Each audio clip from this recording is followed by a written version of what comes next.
नागौर लोकसभा क्षेत्र से भारतीय जनता पार्टी के उम्मीदवार डॉक्टर ज्योति मिर्धा ने नागौर के पूर्व विधायक मोहन राम चौधरी, राजस्थान सरकार की महिला एवं बाल विकास मंत्री डॉक्टर मंजू बागमा, राजस्थान के मंत्री विजय सिंह चौधरी, एडवोकेट गोविंद सिंह सोनी के साथ पहुंचकर 10:15 पर जिला निर्वाचन अधिकारी के समक्ष 2 नामांकन पत्र जमा करवाए।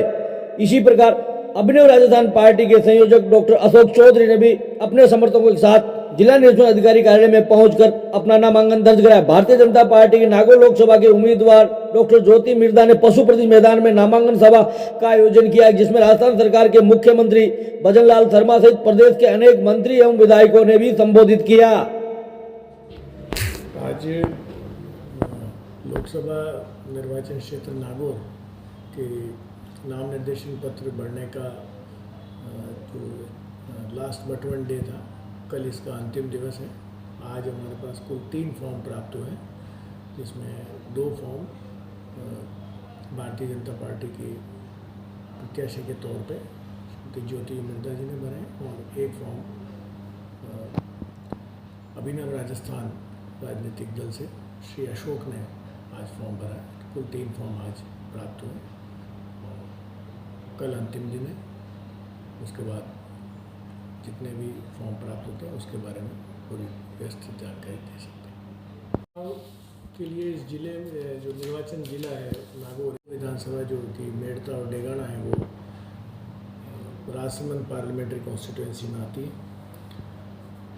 तो वोटिंग का समय है वो नागौर विधानसभा क्षेत्र के लिए जो चुनाव होगा वो 19 तारीख को प्रथम चरण में होगा और उसमें मतदान का समय सुबह 7 बजे से शाम 6 बजे तक रहेगा। तो राजसमंद विधानसभा क्षेत्र की जो 2 राजसमंद लोकसभा क्षेत्र की जो 2 विधानसभा हैं उनके लिए 26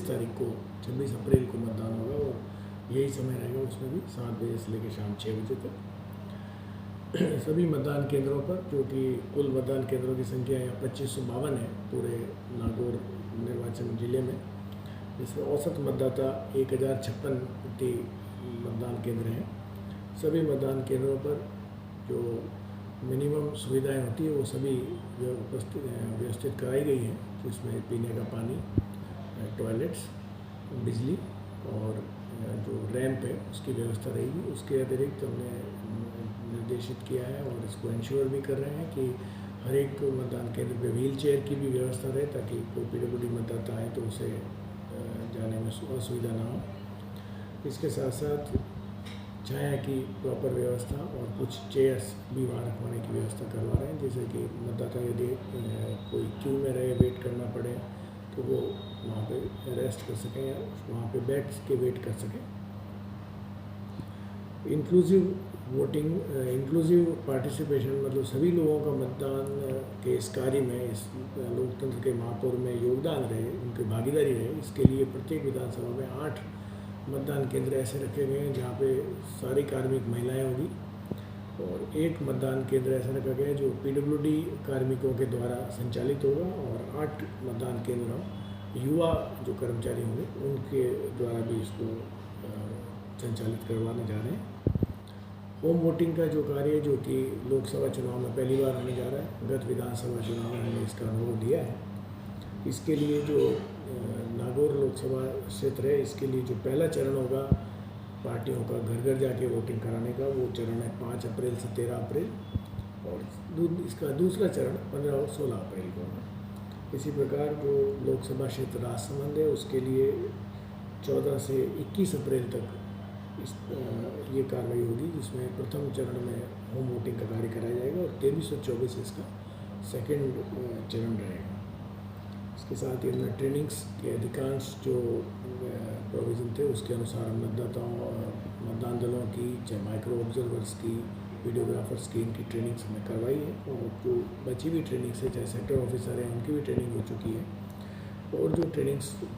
बची हुई है, सेकंड ट्रेनिंग मतदान दलों की होनी है, वो नागौर लोकसभा क्षेत्र के लिए 7 से लेकर और 10 अप्रैल तक आयोजित की जाएगी और मेड़ता और डेगाना विधानसभा क्षेत्र के जो कार्मिक होंगे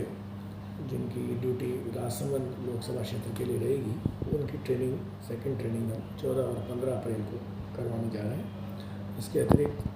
CBG लैब का,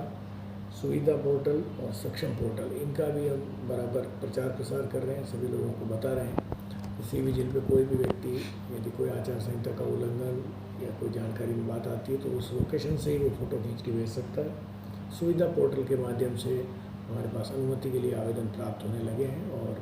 आगे भी हम सभी को अवगत करा रहे हैं कि इससे आप आराम से आप आवेदन करें और अनुमति प्राप्त करें। इसी प्रकार सक्षम पोर्टल वो पोर्टल है जहाँ पर कि कोई भी पीडब्ल्यूडी वोटर जिसको आवश्यकता हो जिस भी प्रकार की, तो वो इस पोर्टल पर अंकित करके अपनी सुविधा प्राप्त कर सकता है। यहाँ तक कि उनको लाने ले जाने के लिए यदि आवश्यकता पड़ी तो वो भी हम उपलब्ध कराएंगे। और हम प्रयास कर रहे हैं कि अधिक से अधिक मतदाता जो है वो मतदान केंद्रों पर पहुँचें और 19 अप्रैल को बड़ी संख्या में वो वोटिंग करें, जिससे कि हमारा जो गत बार लोकसभा चुनाव में मतदान का प्रतिशत था वो 62.20 था, उसको हम अधिक से अधिक बढ़ाने के लिए प्रयास करते हैं। जिला निर्वाचन अधिकारी होने के नाते जनता को इस चुनावों को लेकर क्या संदेश देना चाहेंगे? जनता मतदाताओं को मेरा यही निवेदन है कि आप 19 अप्रैल और 26 अप्रैल जो 2 चरण हैं जिसमें इस निर्वाचन जिले में मतदान होगा, आप अपने घरों से निकलें, मतदान करें। मतदान का समय सुबह 7 से शाम 6 बजे और आप ईपिक के साथ वोटिंग कर सकते हैं, फ़ोटो आइडेंटिटी कार्ड के साथ। लेकिन यदि आपके पास किसी कारण से उस दिन ईपिक नहीं है तो मतदाता सूची में नाम है तो आप वहाँ पे जो 12 वैकल्पिक दस्तावेज चुनाव आयोग द्वारा बताए गए हैं, इसमें आधार कार्ड, पैन कार्ड इत्यादि हैं, उनका भी किसी का उपयोग करके आप मतदान कर सकते हैं। साथ ही आप इथिकल वोटिंग करें। इथिकल वोटिंग बोले तो आप किसी भी दबाव में ना आए, किसी भय प्रलोभन उससे मुक्त होकर के इस लोकतंत्र के महापर्व में अपना योगदान दें, आप भागीदार बनें और सबसे पहले आप उस दिन अपने वोट जरूर करें, वोट जरूर दें।